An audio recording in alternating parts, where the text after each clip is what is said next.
All right, so welcome back. I'm going to do another knot. This time I'm going to do the knot called the bowline.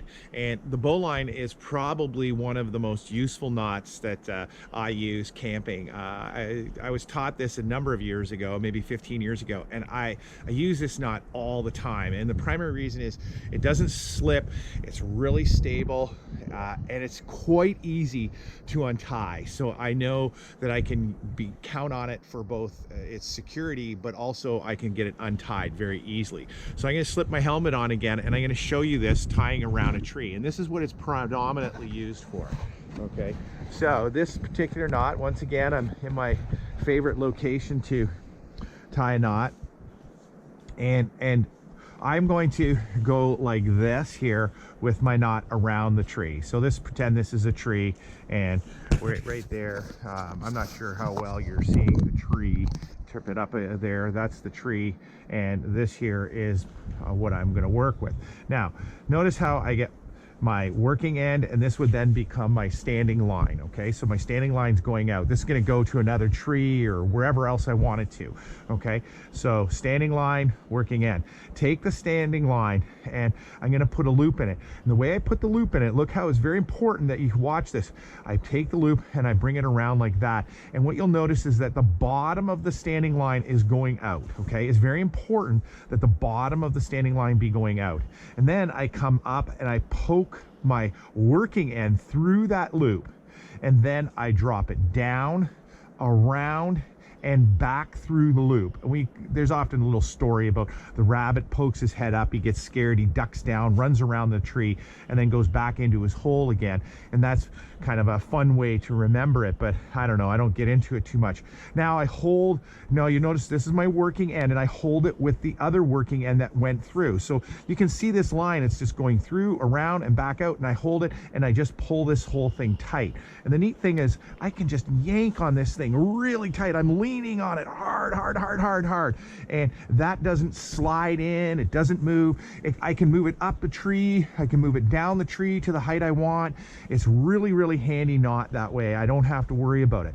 Now, when I want to untie it, I simply come here. This is the part of the working end that went around the standing line right here. Well, I go to that spot and I simply push that this way. You can see how hard I was reefing on this before, just pulling on it as hard as I can. And as soon as the pressure lets off, I simply go like this, pull it back this way, and that starts to loosen the knot up. I can pull some more of the standing line out, and now you can see here quickly how the loop that was choking off the working end is loose, and I can just pull those two ropes out, and out they come, and my knot is untied. Okay, now I'm going to show it to you in a little unique way that I set up here, and that unique way is set up like this. What I've done is I've got this set up so that the rope goes in one way and comes out.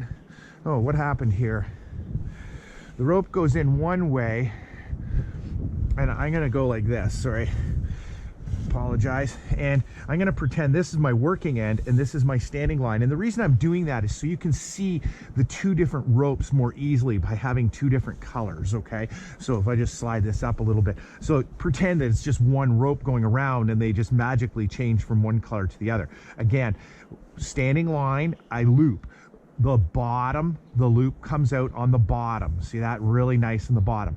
Then my working end, my rabbit, comes up out of the hole, gets scared, ducks down around the tree and back into the hole that it came from.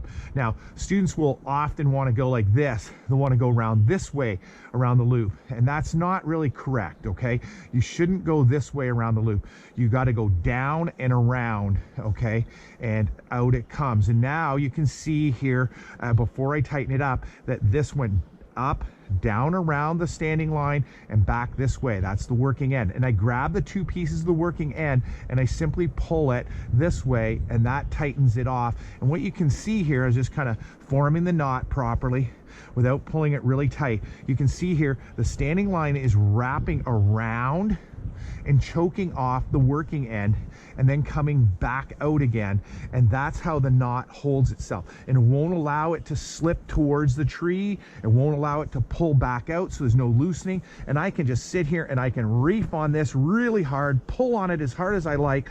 And when I'm ready to untie it, I go back to the standing line and I just simply pull down this way, and allows me to slide more of the working end out, which loosens the loop, the choking loop, and out comes the rope, and away we go.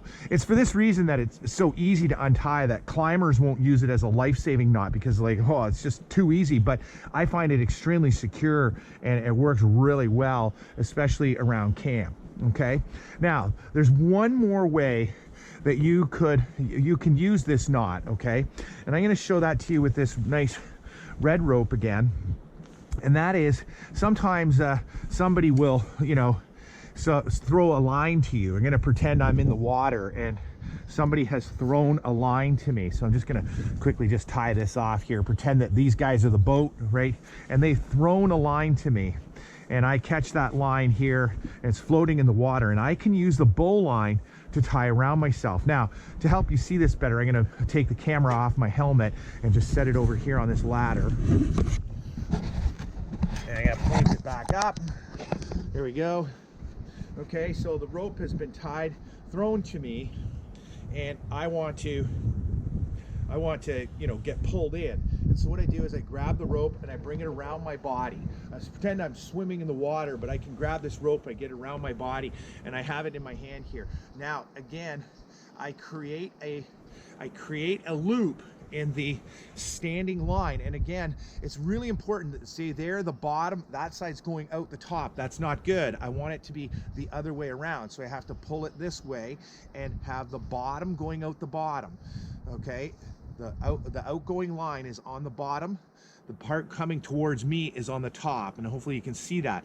Then again, through the rabbit hole, comes out of his hole, down, around, and through the hole again. And I just simply grab that and I give them a thumbs up, and they can now pull me into shore or pull me onto a boat or whatever's necessary to do that.